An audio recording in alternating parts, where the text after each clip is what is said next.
This episode of the Lawn Care Business Success podcast is brought to you by Equipment Defender. Check out the racks that stop theft in its tracks. With trimmer racks available in 2, 3, and 4 trimmer configurations, backpack blower racks that fit any size, make, and model of backpack blower, and many other racks available for the tools and equipment needed for your lawn care or landscaping business. Go check them out at lawncarebusinesssuccess.com/Equipment Defender. And listen to this, guys. If you use coupon code LCBS10 at the checkout, you'll save 10% off your order.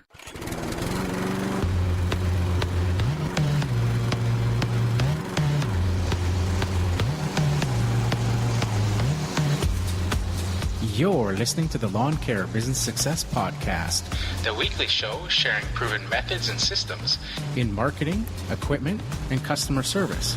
Educational and motivational to help make your lawn care business an overwhelming success.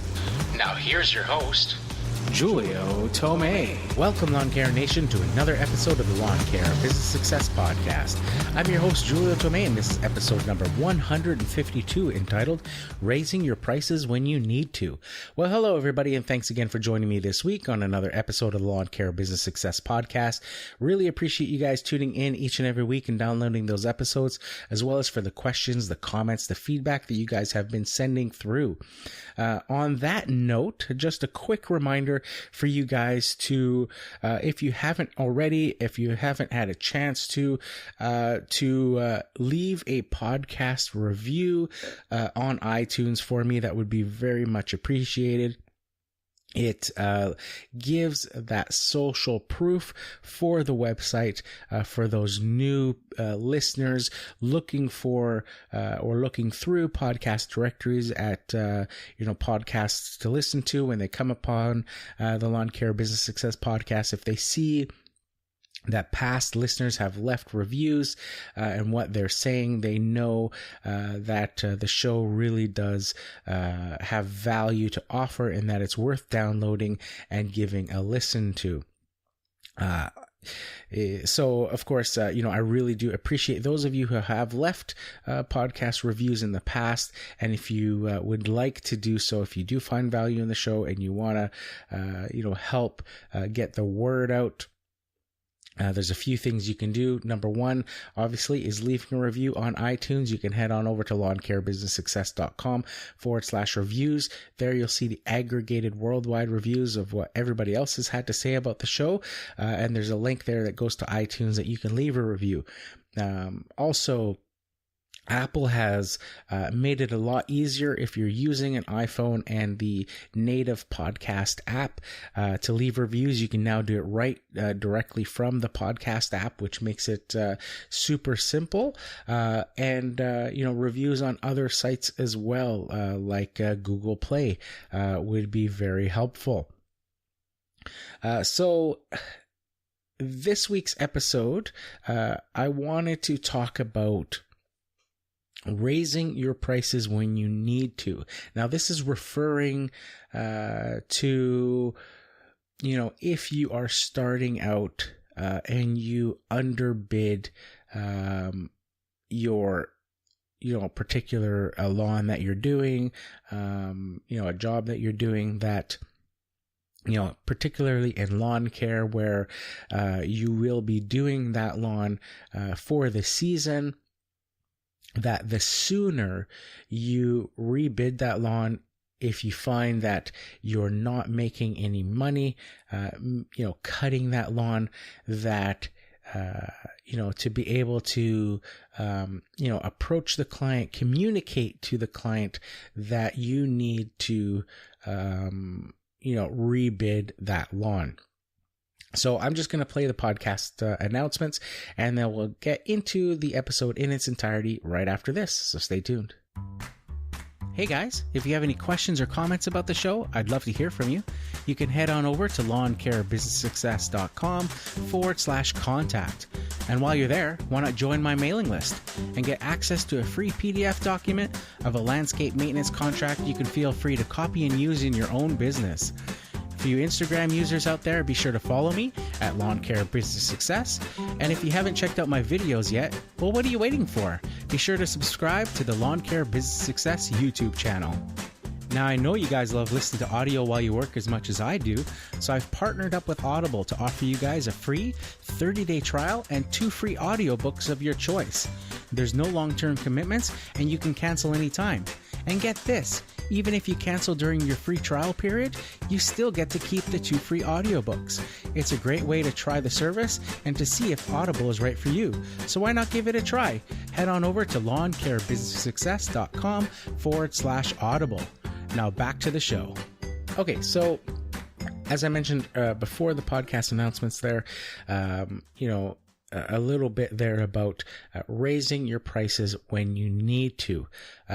So when you're starting out, it can be very hard to gauge, particularly if this is your first season starting out and you've got no prior experience. The quoting can be the hardest thing to get down. And, especially, like say, if it's your first season, because you don't know, what your true costs are going to be until after that very first season. And then you have something that you can start to build on. But if you are, and I obviously recommend you guys, constantly running your numbers, as far as fuel costs and insurance costs and all that on an ongoing basis, and seeing, month to month, your profit and loss, and seeing, if you really are making money, and having a sort of financial snapshot of your business that you can refer to. I've seen time and time again, and I've, read through forums and, online and all that, with companies that will go, year to year and not even look at or not even know, the true costs of running a business. And they think that they're, making money.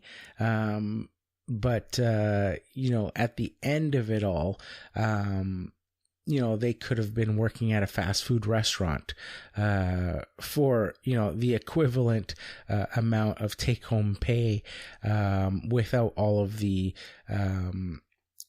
things that come along with running your own lawn care business.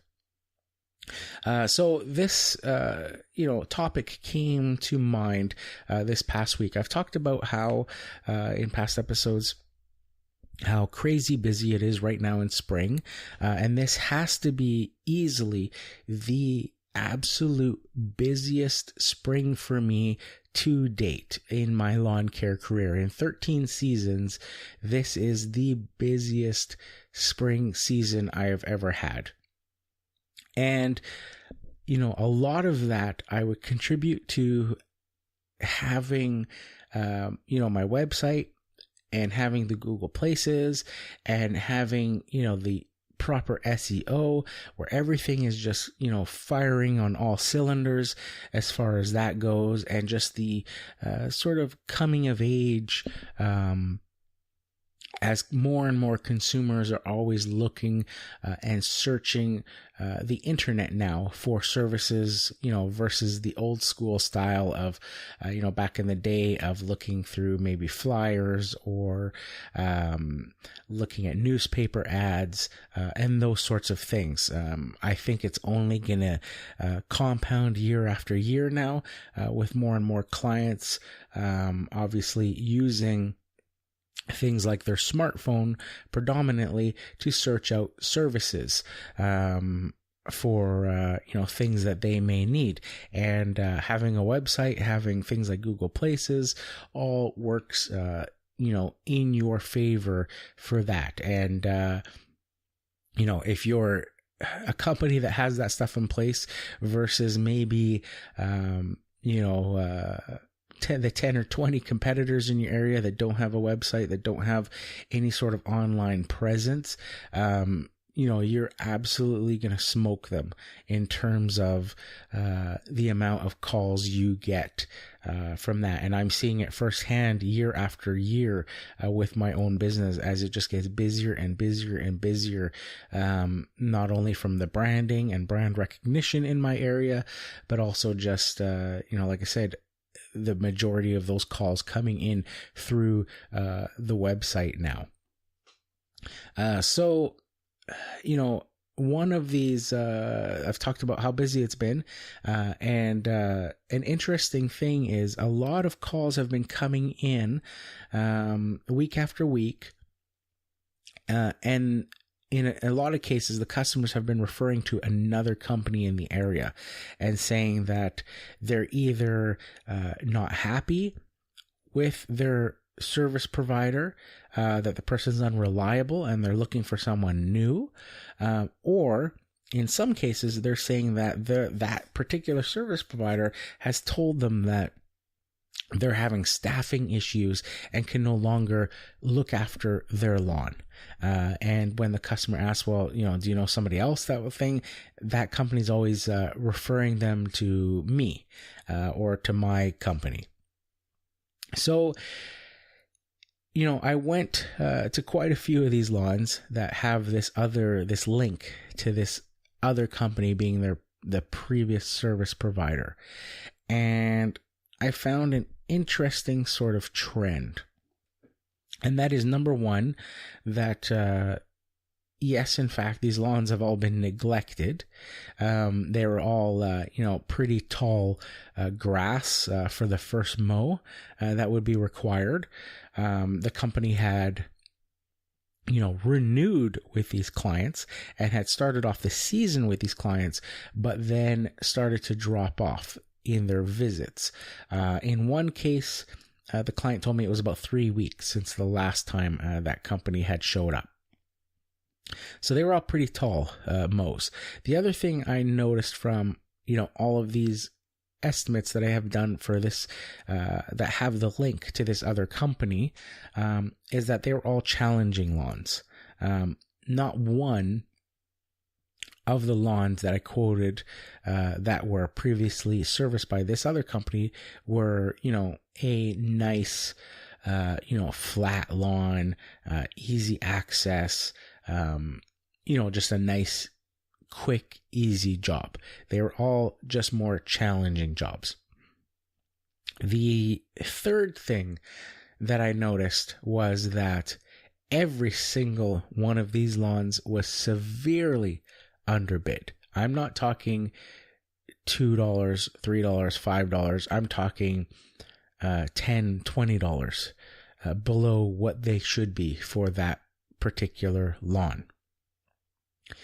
So in one case, and I'll use these ones as the example, I went to go look. I got a call from this client, and or actually it was an email, and the subject of the email was, "I need your help." And they go on to explain that they were unhappy with their service provider. They were trying to get in contact with them, that the person was very unreliable, started off the season mowing their lawn, but then dropped off, that, the lawns hadn't been mowed in about 3 weeks. And when they finally got a hold of the person then said that they were having staffing issues, that, they didn't have enough staff to deal with the lawns. Now, this particular customer also told me that she was looking for a quote or an estimate to mow her lawn regularly. And not only was it for her, but it was for her next door neighbor, that they both were serviced by this other lawn care company. So, I went to have a look at these properties. Now, they're not in my typical area. They're still in the main town that I work in. They're just a few blocks outside of, one of the ones that I work in this sort of pocket. But it's a little pocket separated by a small farm. So there's these houses. I usually work up in this particular neighborhood. I usually work up to the residential homes that sort of go up to this particular farm. And then there's this farm there, and it's just like a corn farm. They grow corn there, and there's another little pocket of homes just on the other side of this farm. Now, this little pocket of homes are much larger properties than the standard sort of city lot. So it's actually a really nice neighborhood. You drive in, it's an older neighborhood. But they're, the homes are all well kept in there. And like I say, they're just much larger properties, larger than you would want to mow with, a traditional 21-inch push mower for, a standard sort of city lot that you would be using. So I went to go look at these, two houses side by side. And, just like the other ones that I had to go quote, they were obviously the first cut was a bit of a challenge. They were quite tall from not being cut here in the, growing season for about 3 weeks. And both of them had their own particular challenges. They both had hills. One of them wasn't too bad. It had a hilly front lawn, but it was really bumpy. But their back lawn was a lot easier than it was a lot bigger than the front lawn, but it didn't have the same sort of hill challenge. It did have a bit of an incline, but it was more gradual.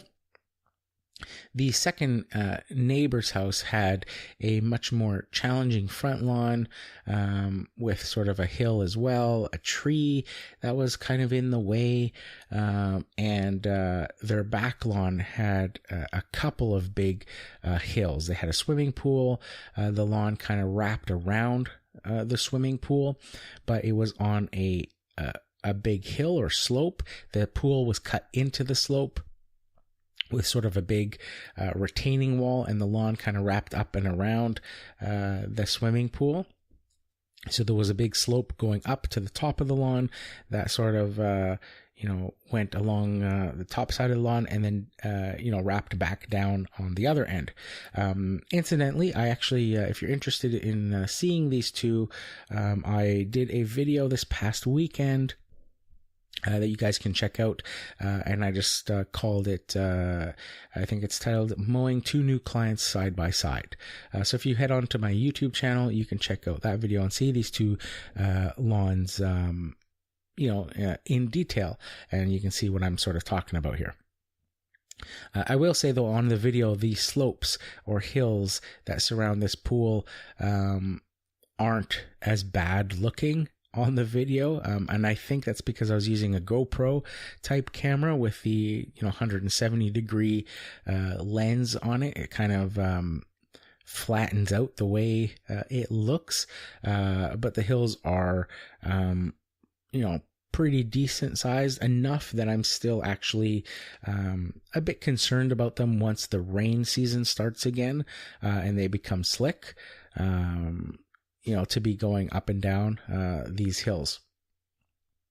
So anyways, I went to go look at these lawns, and like I said, they were overgrown to start with because they had been neglected for the past 3 weeks.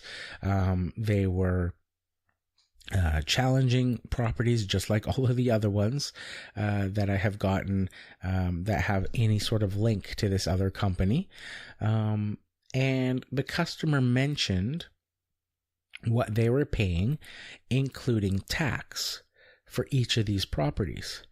And I immediately thought in my head, there's no way that I could mow these lawns for that price. Like, that's what I charge for one of these standard city lots.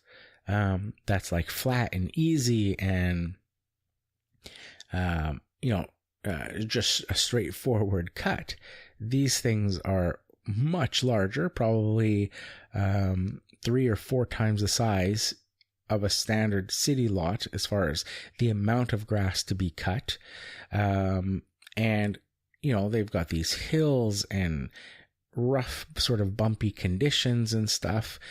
Again, in the video, if you watch the video, you won't see sort of the bumpy conditions because you're just seeing the lawn, and the top of the grass. But when you're actually mowing it, there's some potholes and sorts of things that are just buried in the ground that you don't see.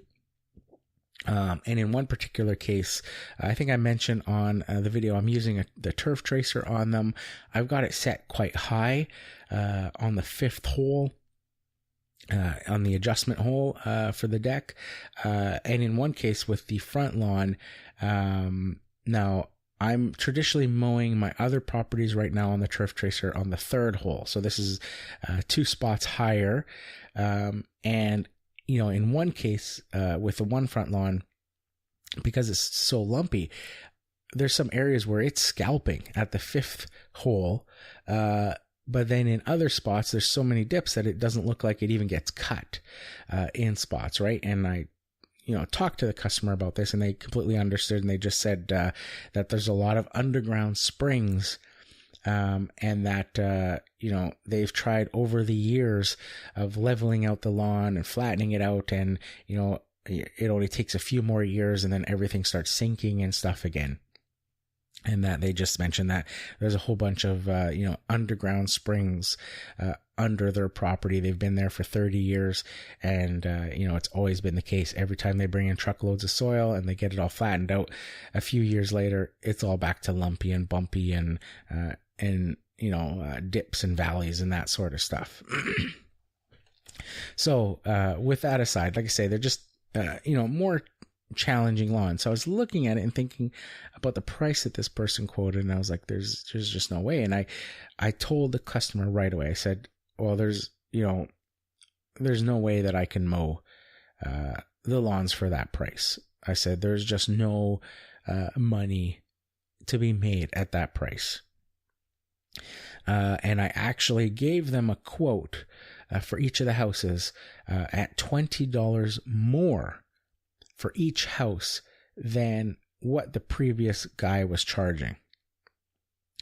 And at first the client was, a bit shocked at the fact that, the price would be $20 more expensive per mow than what they were charging before. But I explained the situation and said, this is the situation. These are both larger lawns. They're a lot more challenging. And, to be here doing them for that amount of time, there's no point. And I was completely honest with them. I said, there's no point in me doing them if I'm not making money. I could be, quoting, especially right now when it's very busy and there's constant calls coming in. I could be mowing or picking up, a few houses that are smaller, but a lot more straightforward and easy and quick in and out, and be making good profit on those without having to deal with the challenges of mowing, these more complex lawns. And up to this point, they hadn't mentioned the name of the company that they were sort of complaining about. But because I heard the name from other clients, I just asked them. I said, by the way, was this company that you had before, did it happen to be such and such company? And they said, yes. Why? And I said, well, lately we've been, it's been very, very busy, but a lot of calls have been coming in from past clients of theirs in the same situation that you're in, saying that they were very unreliable, and that when they finally, got a hold of them, that basically the company dropped the client, saying that, gave them the same excuse in that they don't have enough staff and that they can no longer mow their lawn. Now, I said, the interesting thing I found was that in each and every one of those cases, of all of those clients that are in your situation that have called me because this other company is having problems, I said, the interesting thing that I find is that not one of those lawns that I've gone to look at has been an easy lawn. They've all been challenging lawns, and I said they've all been severely underquoted. The customer kind of looked at me and was like, she kind of clued in to like, oh, like that's interesting that, that's the case. And she said, you were very upfront with us, telling us, that you couldn't mow it for that price. Why wouldn't the other company just, let us know that they weren't making any money on the property? I said, and they said, it was very, they took offense to the fact that the other company dropped them sort of mid-season, that they started and renewed with that customer at the beginning of this season, mowed for about a month, and then, all of a sudden then stopped servicing their property and then ended up dropping them. They said that was very, unprofessional and all that sort of stuff. And they were like, why didn't they just approach us and say that they weren't making enough money? And I said, what? I told them they probably were not. I said, my guess is that they were not having staffing issues. I said, just because if they were having staffing issues and they couldn't keep up with all the lawns, I think I would have seen, of all these calls that have come in because of this other company, that there would have been at least a few lawns that were, easy lawns to mow. But like I said, the only ones that they've let go are tough lawns. And I say, I think the case is probably more that, just like me, they're probably experiencing a high volume of calls. They're probably getting a whole bunch of new clients, and they're probably just replacing these difficult lawns with easier ones. Or these, lawns that they may have underbid when they started out in their business, just trying to get work with, as they gain experience, as they, are gaining more popularity with their company, they start to raise their prices, and, they're just raising their prices with new clients and then letting go of the clients that are underbid. I said, that's, I can't say for sure if that's what's going on, but to me, that's what it looks like based on, the amount of calls that have been coming in for clients looking for a new service provider because of that company, and also because of the types of lawns when I go look at them and the prices of those lawns. And then that's when the customer was like, why wouldn't you just, communicate that the price was underbid and that you need to raise the price? And I just shook my head and said, I don't, it doesn't make any sense to me. If you're willing to let go of a customer anyways, because you've underbid the price, why not just raise the price?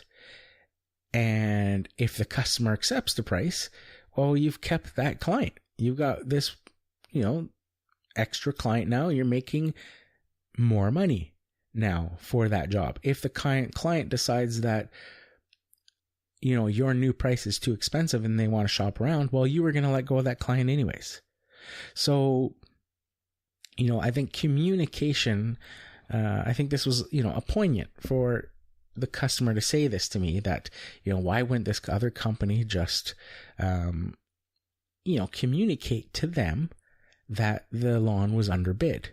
And, she said to me right away, you were, direct and honest with us. As soon as you saw the lawn and you heard how much we were paying before, you said right away, there's no way that you could mow the lawn for that price. And that, it would cost such and such. And, so it's interesting because, like I said, this other company gave up on these lawns. And my feeling is that because they were more challenging, and there's some other hints that the customer told me, because she asked me she was very interested in what type of mower I would be using. And I said, well, I would probably be using my walk-behind mower. It's a 36-inch wide. And she said, is that the type you stand on? And I said, it's not a stand-on mower per se. I said it's called a walk-behind, but it does have a little dolly on the back called a sulky that has some wheels that it folds down, and I can stand on that and it'll pull me around. From what I gather, it sounded like the other company may have had a stander mower, and maybe that's why they underbid, because they expected to use the stander on these properties, but because of the hills and challenging conditions, this stander wasn't working for them, because it sounds like they started then push mowing these two particular homes. And like I say, they're, quite a bit larger for the amount of grass that they have versus, your standard city lot. So that's I don't know for sure if that's what's happening, but just because of the customer probing me on what type of mower I was using, and she mentioned when we were talking about price and why didn't the company, just talk to them and raise the price. And then she said something like, they could have used the stander if they needed to. And so that was giving me a hint that the customer could probably see that they had the stander mower on their trailer, but they weren't using it for whatever reason. And the customer maybe doesn't realize that standers, maybe are not so great on hills versus the traditional walk behind. But I just found it interesting, like I said, that the customer kept asking me what type of equipment I would be using on their property. I think they just didn't want to or make sure that I had the proper equipment to do it, because obviously this past company was doing their properties with a push mower by the sounds of it, and clearly it's too much time and too much grass to be doing with a standard 21-inch lawnmower. So like I said, I just found that poignant because we all go through it. In the beginning, I remember when I started my business, doing lawns that I felt I had underbid. When you're starting out, it's very, very easy to underbid a client you're eager to pick up work. I still find, actually, even to this day, that lawns that I quote early on in the season, like, the first few calls that come in at the beginning of each season, that I tend to underbid or price lower. And I don't know if it's because, it's the beginning of the season. I haven't been mowing lawns for a while, for a few months, or I'm just eager to add new clients to the business. But I tend to find that customers who call early in the season, will get, in some cases, a better price than if they called, even a month into the season when it's crazy busy and there's, the phone is going nuts. That those clients get a more realistic price of what it actually would cost to mow their lawn. Now, I'm not talking severely underbid like the case of these lawns where I ended up quoting them $20 higher for each lawn versus their last company. I'm talking, me bidding a lawn $40 when it should have been $45, that sort of thing. But anyways, we all get into those situations where, you may underbid, and especially early on when you are underbidding severely, you don't know the true cost of your business. Me mowing a lawn or quoting a price at $40 when it should have been $45 is not that big of a deal. And I will, mow that lawn for that season at that price. I won't change their price. But the next year, I may bump up their price up to $45, depending on how it goes. Sometimes I can get so efficient on that lawn that the $40 is fine. But early on, when I first started in business, I found, I would quote a lawn for $30 when it should have been closer to $50 or $45 or something like that, where there's a much larger discrepancy and it's taking me a lot longer week in and week out than it should really.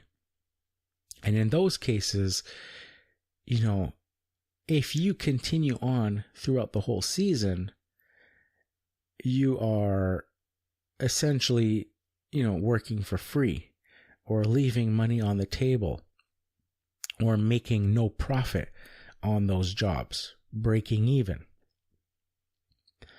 And you have to, by knowing your costs, knowing, like I say, that's why you want to run your numbers on a regular basis at the end of each month so that you know what it's costing you to run your business, and therefore you can more accurately assess whether you are pricing those lawns properly.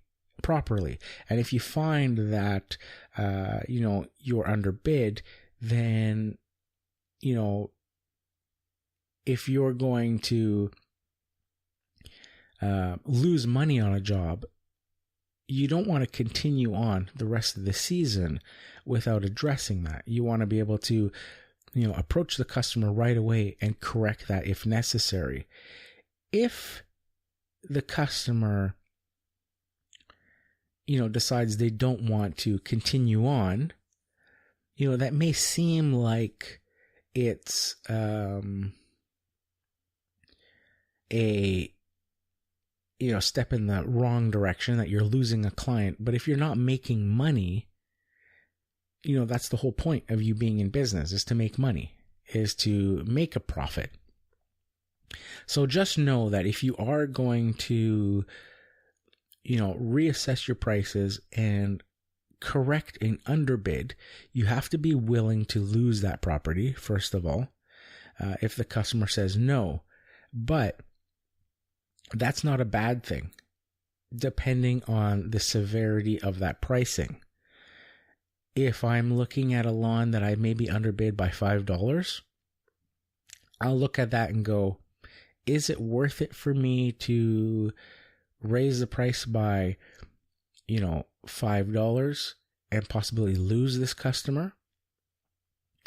Or, it's close enough to these other lawns, and maybe it's on the same block that, maybe it's not a big deal. There's enough efficiency here that even, at $5 less, I'm still making some profit. Maybe not as much as the other ones, but I'm still making some profit. It's another house on this street. It's the visibility. Maybe I'll be able to turn this into a few more properties, that sort of thing. Where, I might look at that same property and be like, okay, well, I'm driving all the way over here. It's the only house that I'm servicing. I'm making, $5 less. I may be more willing to reassess the price of that because it's the only one on that particular neighborhood. That sort of thing. There's not enough room there for efficiency by working on, multiple houses to do that. Now, if the price is severely, I'm talking, $10, $15 under, then that's something that I would say you have to readdress right away. Because going on and mowing that lawn and just breaking even, there's no point. when you could be, using that time in other areas, marketing your business and trying to pick up new clients that you can price properly.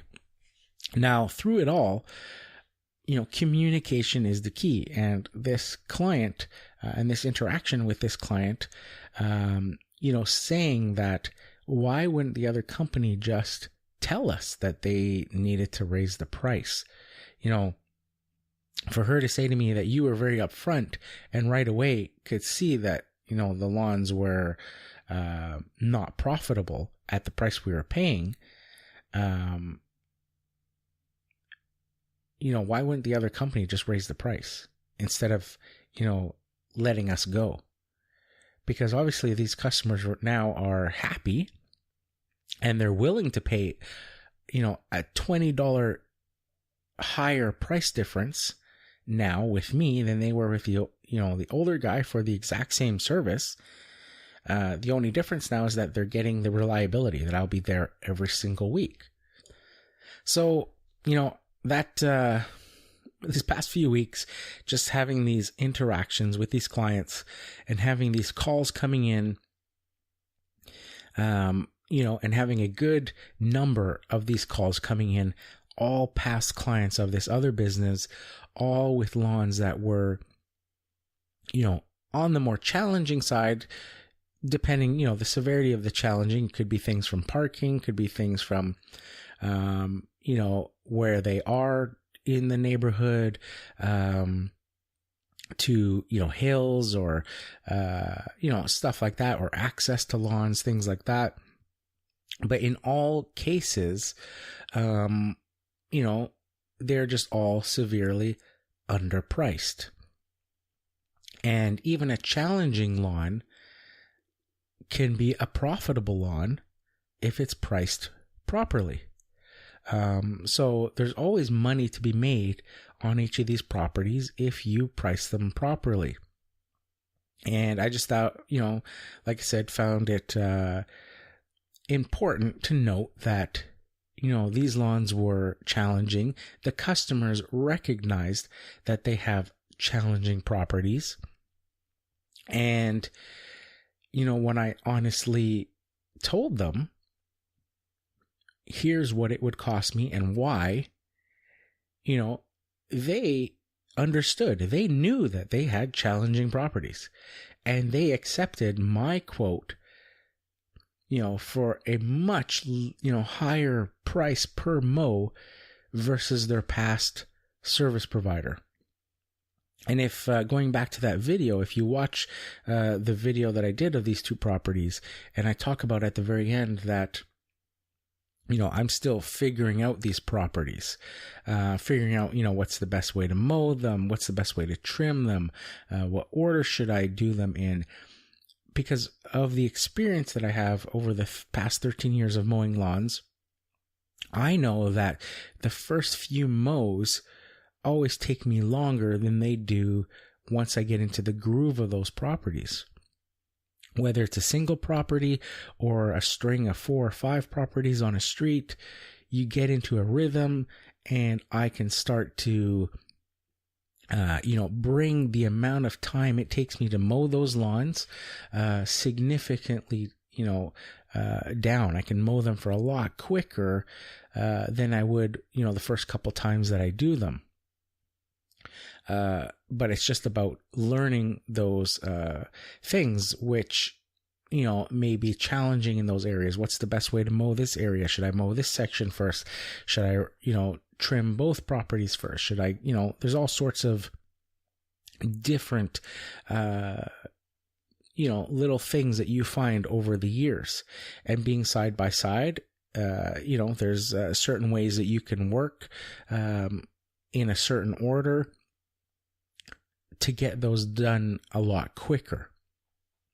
And I can tell you already, even from that second mow, where in that video, I was filming and doing that. And, in the video, I'm talking about how I know that the lawns, it'll get quicker and quicker for me to mow those lawns. Even with the amount of time it took me to do those 2 lawns, which was just over an hour. It was like an hour and 15 minutes or something like that to do those 2 lawns. I'm still making way more profit already on that second mow than I had anticipated. I was already able to cut down the time a lot quicker, and I know I'll probably be able to get those down to an hour to do both those properties, an hour together, half an hour each. Whereas that's my goal with those 2, is to get them down to an hour. And, it'll be tight. An hour will be hustling, I think, for both of them by myself to do. But I'm pretty sure I can get them down to an hour, where then I'll really be, having a good, decent, healthy profit on those, which then, makes those challenges well worth it. Makes them, really good lawns, lawns where you would be going, instead of going, I hate doing these lawns because they've got these hills, they've got this, and I'm only getting paid this much. You're going, these are lawns I'm looking forward to because I make a good, decent, healthy profit on these lawns. And that's what it's all about, is making a good profit and, paying your bills and, building your business up successfully. So don't be afraid to, approach your clients if you're underbid jobs, quicker than, you would if you've severely underpriced those jobs. Don't be afraid of that. A lot of customers can be very understanding of that. And they recognize the issues. But there's always, of course, the case of the customer that's just looking for the cheapest price and will drop you. And in those cases, you just have to be, if you're going to raise your prices, you have to be willing to lose those clients. But why not, if you're going to, rather than just cut a bunch of clients that are not priced properly, why not raise their prices first and see, which ones, decide to accept your new price. And then that way you've got you get to keep that client at a higher profit margin. And, if they decide to,